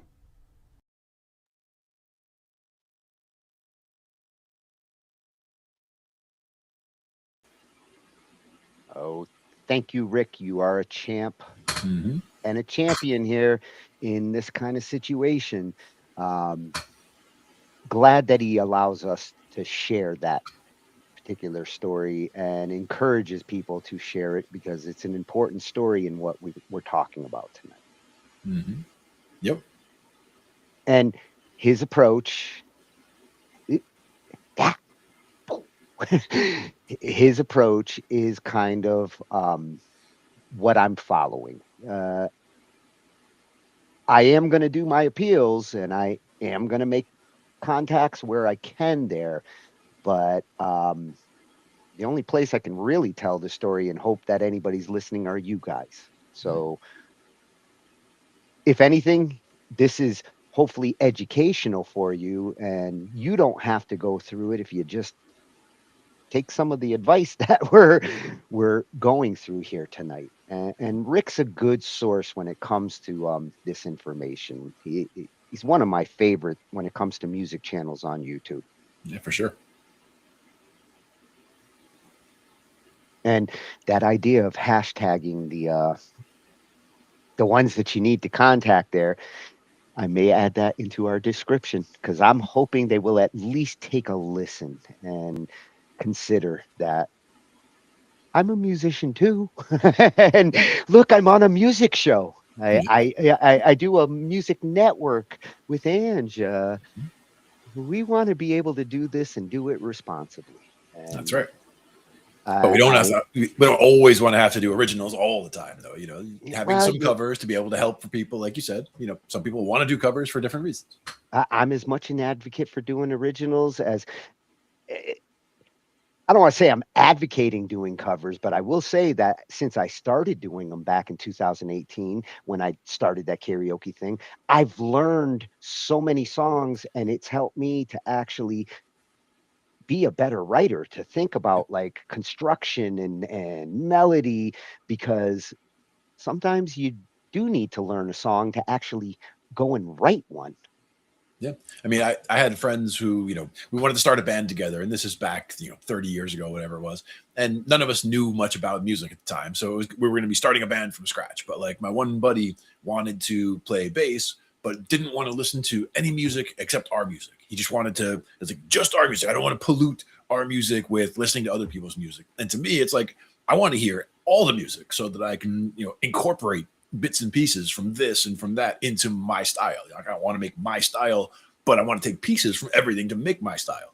So I need to hear all these other things to do it. But he wanted to just have the music come out from inside. And I'm like, I mean, I get where you're coming from, but at the same time, I think it'll be better if we listen to music that we like and find elements that we like and make our own music that is like the music that we like. Yeah, I like the idea of like doing it from the heart. And yeah, sometimes it just comes out. You don't even have to force it. But good music typically is inspired or derived from music that was done before. And not everybody is going to be like so passionate and from the heart that they're just going to keep pumping out originals with no influence or no inspiration. So we need to be realistic about the purpose of covers, and maybe we'll cover that one night. Like, what is the actual purpose of covers? That's a good question. Yeah. Well, it's about how you do the covers also, where there's a couple of different covers that I've done with some of the bands that I work with where we do it our way. It's like, we make sure that it's not that we're trying to avoid anything with, copyright or any of that, but it's just, we want to do a song, but we have our way of doing it, where it's a totally different feel than the original, or a different timing, or whatever. Like change the instrumentation. There's something different about it. That's the way that we do it. But it's not like we're trying to pretend that we wrote the song. We're still crediting the original artist. We're still, working with the original structure and everything else. We're just making, taking some artistic license with it to make the song more our version of the song. And there's, people who've covered songs better than the original artist did it, and plenty of times throughout history. So, there are perfectly legitimate reasons to do good covers. I wanted to do a night where we covered some videos that were like when the covers actually outshine the originals, because there's a bunch of good videos out there on YouTube, and that would have been a fun topic for a night. But I knew like Ange was gonna definitely like shut that one down. So I said, nah. But one we did what were we doing? There's a Bob Seger song that we were covering that Metallica also did, right? So there's Metallica, like Bob Seger wrote it. Metallica also did the song. We're sitting there covering the song, right? So we're doing the song. At the end, somebody in the audience is like, "Oh, I've never heard a Metallica song done that way." And you hear somebody in the back going, "That was Bob Seger, sweetheart." It was like, "Yep." Now we have to turn the page. Exactly. But that's the thing, is like we did that same song, but we do that with like, it has a much more like almost a reggae feel going on with the bass part and with the drums and everything. So it doesn't sound or feel like the original song at all, but it does have those elements that you can definitely connect it to the original song. But it's everybody's like, "Oh, I like this, a new treatment," all that. Well, and like you said, as long as they're giving proper credit, and it's not hard to be responsible when you're covering, and be a little humble. Be a little humble and admit where influences come from, and what you're doing. And as long as you're doing that, you really aren't doing anything wrong or illegal up front. If you do put it on like a YouTube or anything like that, do not use anything from the original recording, because that is a guaranteed you're going to get a warning from YouTube. And it might be worse than a warning if you're using the original recording for the whole thing. Even if you're just grabbing drums using a stem splitter, if you're using original recordings, they've got fingerprints of all of it. So remake your music, reproduce it and remake it. Some people also listen to things too loudly in their headphones, because we've had talks where like I've had my headphones a little too loud, where you can hear something bleeding through my headphones into the mic. If you're listening to the real song while you're recording, some of that could bleed through, and it could be enough to trigger those fingerprints. So that's a good point. That's where sometimes you might not even realize, like I didn't use any part of the original, but it could be just hanging out just under the surface where you don't detect it, but the algorithm finds it and grabs it. Yeah. Well, Rick, always a pleasure to go here, and this one fits with what I'm dealing with, the advice. I'm gonna do it the Rick Beato way, because I think for me, that's the way I am. I'm not gonna sit there and deal with like what he's dealing with like that, and have to go contact it's too much work, and he already works hard enough with what he does. Yeah. And for me, it's like I do so many covers just out, doing things like, I'm out playing at an open jam here. I'm out doing, house band, whatever there. Like, we're doing stuff, and it's just, we do cover songs. Somebody wants to jump up and play guitar, and they just call a song. And say, "Hey, do you guys know X, Y, Z, whatever?" And, they can call whatever song they want. If the other people on stage can do it, I'm like, let's do it. Let's figure it out. Like, you can wind me up. You can just start playing something. I can hear the progression. We can go from there. Like, I don't have to necessarily know the song for us to do it. But like last week we did Funeral for a Friend. We did Elton John, and then we go into what did we finish off with? Ozzy. We went into a Crazy Train at the end. So it's like we're kind of all over the map with stuff, in terms of just like doing some things here, some things there. But if anybody took video of us doing it and posted it, then we could end up having problems on their channels, right? Yep. So I don't know XYZ, but I do know YYT. YYZ, one of my favorites. Yeah. Always a good one. So for our next one, had to bring her in for this discussion, especially this video. is a good general advice for this kind of situation. And I did want to contact her when I first saw the details on this strike, and I'm like, has anybody else been struck after 5 years and not in 90 days? And I'm sure there are some use cases out there, and she's probably the one who would hear them, because a lot of the bigger channels, if they are running into something like this, she's a good go-to for getting advice from. And she did cover the Rick Beato situation really well. And I'd recommend, after watching Rick's video, to check out her analysis on it, because it's great counterpoint to the situation. Yeah, always good to hear from Miss Kristen. Yes, and I will put the other links. She's got 3 good websites. Her Miss Crystal Live, where her music is, her Delgado Entertainment Law, and Top Music Attorney. And that's where we're getting this one from, at Top Music Attorney. And she has been advice on us for all this crap with AI and everything else that's changing in the musical landscape. But for this one, she nails what I wanted to know tonight before I start writing my letters. Her advice is as important to me as Rick's. Yep. Get that strike removed. We previously released a video on this channel having to do with the fact that Rick Beato had received his first copyright strike on his channel, and we actually did a reaction talking about how Rick was dealing with it, the fact that it was kind of traumatic for him to go through. And in that video, I broke down kind of what do you do when you get a copyright strike, what are the remedies. Now, that video was like 25 minutes long. I'll link it down below if you want to watch it, but because this is information that every single artist, record label, record business, anyone who has a YouTube channel needs to know, in today's video, I'll be breaking down how to get a copyright strike removed. If you're watching this video, you may have received a copyright strike, and so you're looking for information on what to do. But before you do anything, take a deep breath. I understand that it's kind of traumatic to receive a copyright strike, particularly because if you receive 3 strikes, you can get your channel deleted, and then poof, your entire channel, all your work is gone. And even from personal experience, the first copyright strike that I ever received, and I think it was the only one, but it kind of stands out in my mind because I'd received it my first year of law school, and I received a copyright strike from someone who had filed it because he was upset about some credit thing that, you know, it was kind of, I think I should get this credit even though we decided I was going to get that credit, and he never discussed any of this with me, but to let me know had filed a copyright claim against my video.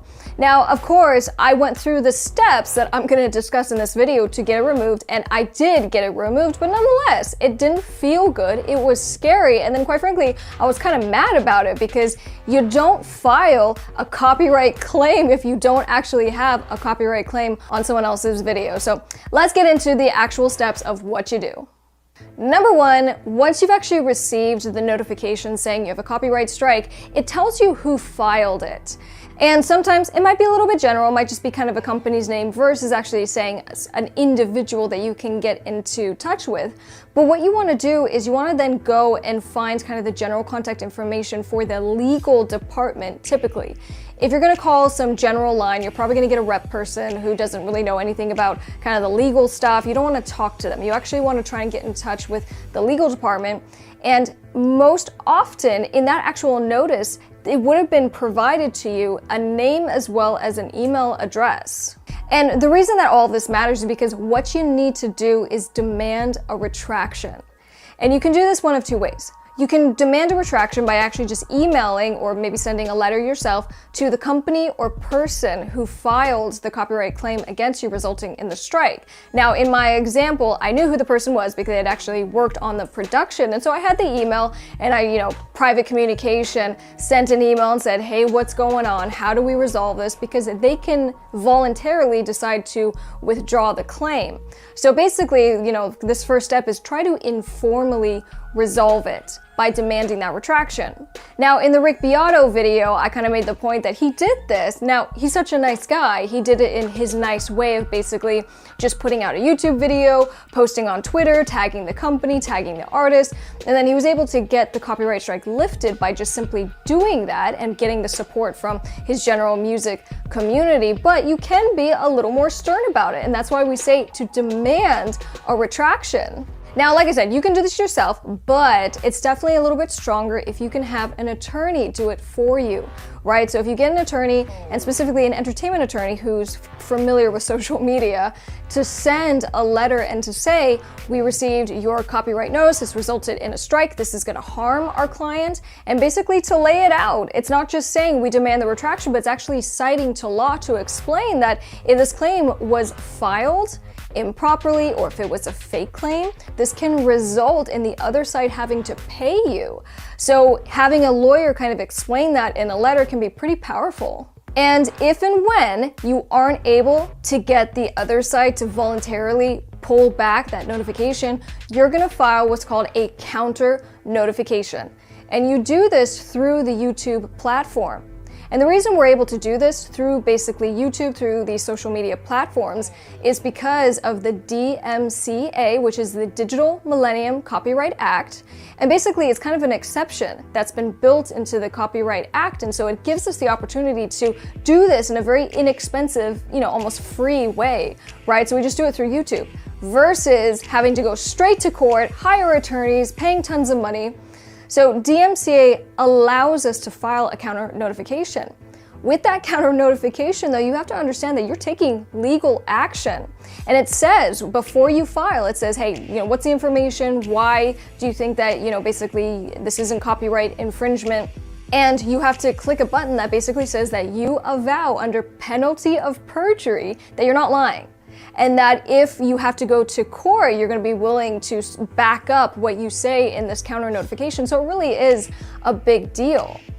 After you file your counter notification, the other side who originally filed the claim against you has 10 days to then go and take it to federal court. Now, if they don't take it to federal court and then file the paperwork with YouTube saying, hey, we actually filed, then what happens is that YouTube is going to automatically lift the strike, and then you won't have to do anything further. But of course, you run the risk that if you were using someone else's copyrighted material, you got a copyright strike, and then you say, oh no, I was allowed to use it, you weren't, and now you lied in your counter notification, they're taking you to federal court, and that can go very badly for you. So for all these reasons, and I even say, even in the instance that you had, let's say, a contract, you had the right to use whatever copyrighted work is now being claimed as infringed, or maybe it falls under fair use. And we talk about fair use in the video for Rick Beato in a little more detail, but whatever your basis is for saying, no, I have the right to do this, and so you file your counter notification, make sure you're going to be able to back that up. And look, I always say this, don't take these copyright strikes lightly. Not only because 3 strikes you're out, you get your channel deleted, but someone is alleging that you have violated their copyright. And under copyright law, there are statutory damages. And statutory damages mean that even if someone can't prove that they were actually harmed, right, and that they actually lost money, the law provides that the claimant can still get a certain amount. And then, if they can prove that you did it willfully, you meant to steal their copyright, they can actually get up to $150,000 per instance of copyright infringement. So guys, it's a big deal, but at the end of the day, you don't want to take it lightly. If someone files something against you, fight it. And if you can at all have an attorney to assist you through that process to make sure you have the best chance of having a successful counter notification and getting that strike lifted, get that attorney. It's going to really make the world of difference. And I mentioned it earlier in the video, but don't get any kind of attorney. Don't get a family law attorney. Don't get an accident attorney. Get an entertainment attorney, and specifically someone who is experienced with social media and dealing with DMCA copyright claims. My new album, Takedown Starters, is now available on all music platforms. Just search Miss Crystal, and we have a couple music videos from that album, including one called Angels in the Valley, which I will be sure to link at the end of this video. Don't forget to come say hi on all social media platforms. I'm definitely the most active on Instagram, and it's always cool meeting you guys. I'm gonna get out of here, but don't forget to subscribe, turn on those bell notifications so you don't miss any videos from your new favorite redhead. I'm Miss Crystal. Bye.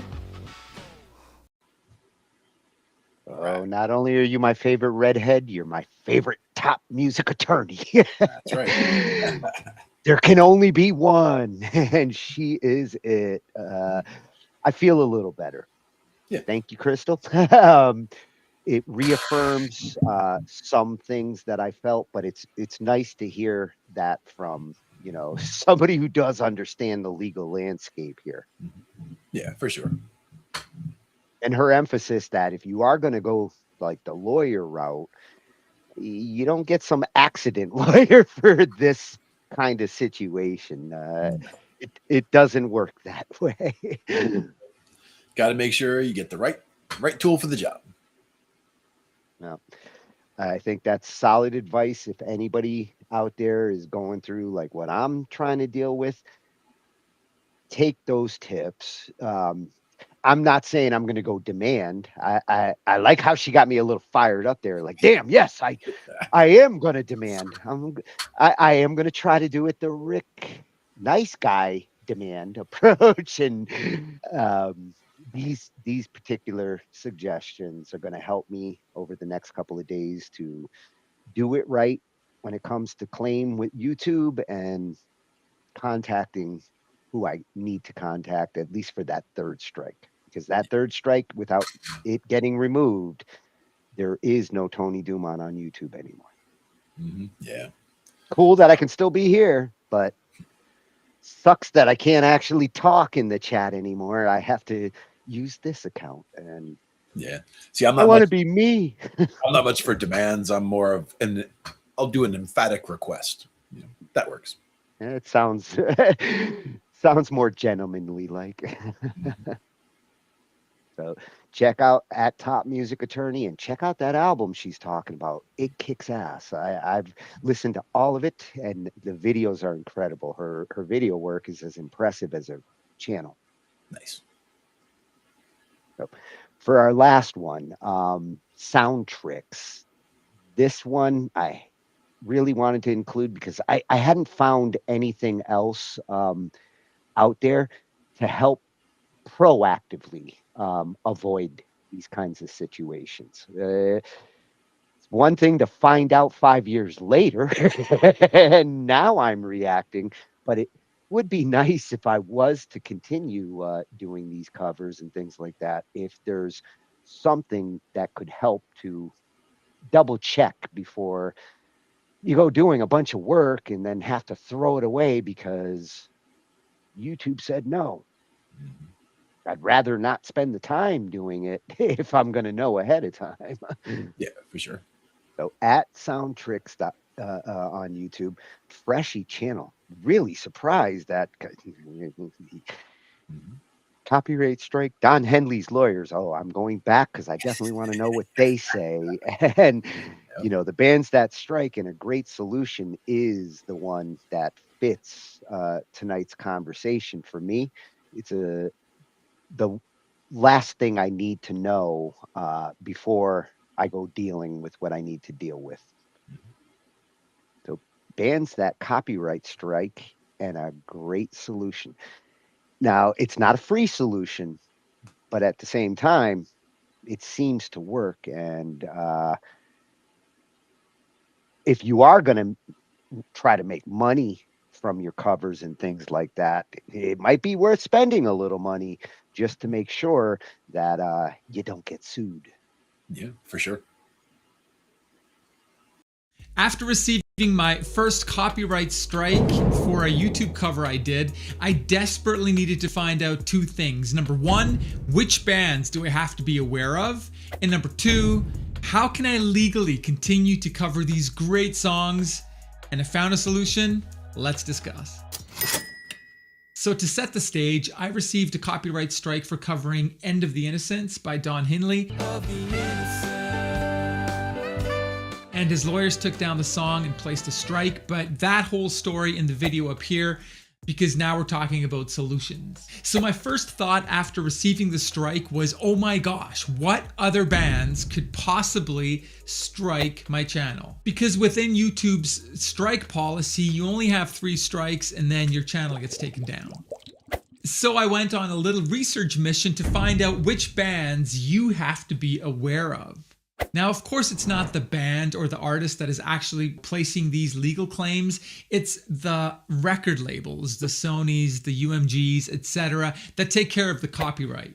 And a very important note, I am all for copyright monetization, and that's what YouTube does nowadays. As soon as you upload a cover song, YouTube recognizes it and makes sure that any money made gets sent straight to the copyright holder. But the following bands have been found to place strikes even though the video was monetized. Let's take a look. So we've got the Cars. Rick Beato was striked by the Cars. We've got the Rolling Stones, Simon and Garfunkel, Fleetwood Mac, Guns N' Roses, Eagles, and of course my favorite, Don Henley, who seems to be leading the charge in this regard. And a little call to action, if you have done a cover song and it was striked, please write it down in the comments and share it so we can all kind of learn from each other. That's great, man. So Rick Beato has done multiple videos on this issue, and he boils it down to, it seems to be the older bands. And newer bands don't really seem to mind because they've realized that this helps their brand awareness, and that eventually leads to more streams, more views, more concerts. So it's a good thing. Now, Rick Beato got his strikes lifted because he's got 2 million plus followers, so he went viral and the record labels lifted the strikes. But what do you do? What do I do when we receive strikes and we don't have a following like Rick Beato? And that brings us to question number 2. How can you cover songs legally? Okay, and just to place this right off the bat, I have no connection, no affiliate, nothing whatsoever with this database. I found it, I love it, I use it. So this is wearethehits.com, short WAT. So WAT has partnerships and deals in place with the record labels, and they basically connect the dots between you as an artist covering a song, the record label or the copyright holder, and then the whole bunch of legal stuff that happens in between. They cover that. So let's take a look at how this works within 3 steps. Step number 1. So before choosing a song, I would then usually go here to the search library and just search the song. So here we'll take a look at a good version. No, not Fricka. Let's look at Africa. And then here I would type in the recording artist, which is Toto. And here we see it is in the database. You can see the composer David Page, Jeff Beccaro, cleared for monetization. I'll get to that. And here, upload a new cover video of this song. Now let's take a look at a bad version. End of, let's just type in that, and then Don Henley. And here you can see no results found. And this would be your first red flag. If you can't find the song in the database, stay away from it. Then we proceed to step number 2. Back to the song here in the example of Africa. Make sure it's the proper song. And then you upload first to We Are The Hits. And this process gives your video a YouTube fingerprint. And just make sure that your title, your description, and your tags are the same as you would be using for your YouTube channel after. And then basically save and proceed to upload, and WAT does whatever it does in the backend to connect the dots, and then sends you an email just informing you that you're good to go, that your song has been cleared. And then finally, step number 3, you proceed to uploading your video to your YouTube channel, and YouTube will recognize the fingerprint and connect that to the WAT partnership. And as a bonus, the song is even cleared for monetization. So it's a double win. You don't just have it legally cleared, you can also have it monetized. So that's how I run things now when I cover a song, and it really eases things up because I don't have to worry about possible strikes. So I hope that gives you a boost for your next cover. Go play music, go play with your band, and if you play in a band, check out my free workshop. That'll help you for sure. Thanks for watching. Take care. Bye.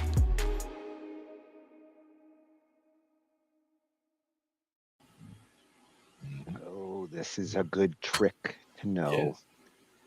And, you know, thank God they don't copyright faces because he looks like a young Glenn Fry. I know you're not Glenn Fry, but on the picture over here, I was like, damn, he's got the same jaw. Yeah. Good advice. And again, you saw the artist that he mentioned there. Little theme here. Surprisingly, Bryan wasn't on that. That will have to addend that list depending on how things go. Yeah, got to get those strikes out of here. But I do like the idea of a database and a service if you want to go beyond. Like he said, if you don't find it in there, then That's you're a red kind flag. of your mileage will vary if you don't find it in there. Yep, for sure. Good to have it clear for monetization, though, and the same thing. Yeah. For channels that are actually trying to monetize, going this route and getting that YouTube ID set up this way so that you don't have to go through the process of uploading it to YouTube. Possibly they don't pick up on something, it gets published and then comes back when somebody else says takedown. Yep. Hate that. Yeah. The only thing that again still concerns me a little is you could have a song that shows up in there and says, okay, you're good to go. And depending on artist rights, like we seen with Bryan Adams when he got his back, if something changes there and now all of a sudden this is no longer an acceptable song because it changed ownership, that's kind of what ended up biting me in the ass with this. And there are plenty of songs that are hitting that 25, 35 year, all that stuff from the 80s and early 90s that is going to start to shift ownerships possibly. And who knows what other songs and other bands might start popping up on this list. Right now, you're just hearing like the classic rock ones. And I can tell you with the Cars, Rick Ocasek, it's the family of now that's doing it for that situation. Jason, you're going to have to be careful because I know you've gone through a couple of Cars phases as I have, and Let the good times roll. All of these no bands and songs definitely getting taken down on anything that I've got between BandLab and YouTube. Just don't want to deal with it. And with YouTube, if they do give me back my account, which I'm really hoping they will, I'm going to take the Beato approach and say, hey, YouTube, I talked about this last night. If one of you wants to check it out, then maybe I get 5 hours from now my account back without having to go through any bullshit. But we shall see. I feel like I'm too small of a channel. I wish I had 2 million subscribers. Yeah, me too. At Soundtricks, thank you very much for that information. That was a good way to conclude our little rabbit hole here. Oh, Glenn, I'm staring at a wall. There you are. Much better. Now I'm staring at your cabinets. Yeah, they're all right. Yeah, they look good. Well, thank you. I got the drums here. We'll start breaking those out too. Got some sticks. Get those congos from Jeff, and you won't need them. Yeah, it's all right. I don't mind. I could even go with the percussion on the keys if I had to. Yeah, I don't like doing them in that way. No. But we also have, if we needed to, we could always get the Axiom and do pads. That's right. You do got one of those. Hell yeah. Get that into the mix. I do. It's right over there. Yeah. Hey, you want a sound effects machine? Those pads are perfect for audience laughing. Audience clapping. And otherwise, I only have the little chiclet keys on this guy. And it's got the... They're not bad, but they're not very reactive, when it comes to getting different kinds of sounds out of them. Yeah, so we're not pulling off any jazz or anything like that. Nothing overly complicated, no. But we shall see. Yeah, we'll see what we come up with next time. I wish tonight's topic hadn't been overly complicated. I would have rather just covered the videos and not had to explain anything that happened to me, but I felt it was relative. Yeah, it's all relevant. All relevant. At least it's not irrelevant. Exactly. Exactly. I'm going to spend this weekend going through these motions that they suggested, and hopefully next week I got better news. Yeah. We're going to start in this new place that you got. I want to be Tony Dumont in the chat. Exactly. And I'll see what I can do about a little more decorating. This was kind of a rush thing, get everything in and working and figure stuff out, and then we'll figure out, make it a little nicer for next time and figure out what's what. I'm still not used to not seeing the Pink Floyd asses, but yeah. I'm sure they will find a way in. They will. It's just I don't think they'll fit here. They could fit over there, but that wouldn't help you any, right? If they're over there, they would be fine for me, but it's not helping you. Well, if you wear some reflective glasses, I can see it in your eyes. Bring the phone up and do a little reflection for you. See that over there? Give that a try. So we'll be back next week. Hopefully I'll be back as me. Wally on Monday is going to start motivating us, and Ange got the muckery going on. It's an extension of the Wednesdays. We roll into the next week, started off with the muckery, and then from there, Tuesdays, we've been kind of mixing things around, and she'll be back to whip it out on Wednesday because there's a party going on over there. Oh, yeah. Dropped into the chat last night at the towards the end of the party. We definitely beat the Brady Bunch a couple of weeks in the last month. Oh, yeah. Good stuff. Hollywood Squares time. Yeah. So we're going to have to change the name, though. We're not going to copyright anything. Nope. Make it our own thing. Angie, to the conference room. Angiewood Squares. Exactly. We'll see you next week. Take care, everybody. Thank you. Good night, everyone. We cover digital audio workstations and music tools. We explore theory, gear, and 82. How to write and compose, and the art of arranging. Taking a look at AI and how the times have changed. On a PC or a Mac, and even with a mobile device, we'll be talking about it all every Thursday night. From software to plugins and sys that entice. Dive deep into tech and let creativity take flight. Talkin IT. We're talking IT.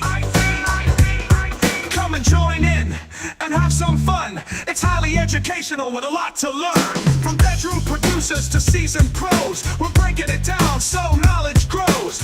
Whether you're a DJ or a beat making wizard, we got the tips and tricks to make your sound sizzle. Mixing and mastering, that's our jam. With the tutorials and tips on how much rap. Get the best quality from your setup and gear. Tune in every week and lend us your ear. We're talking IT. Come and join in and have some fun. It's highly educational with a lot to learn.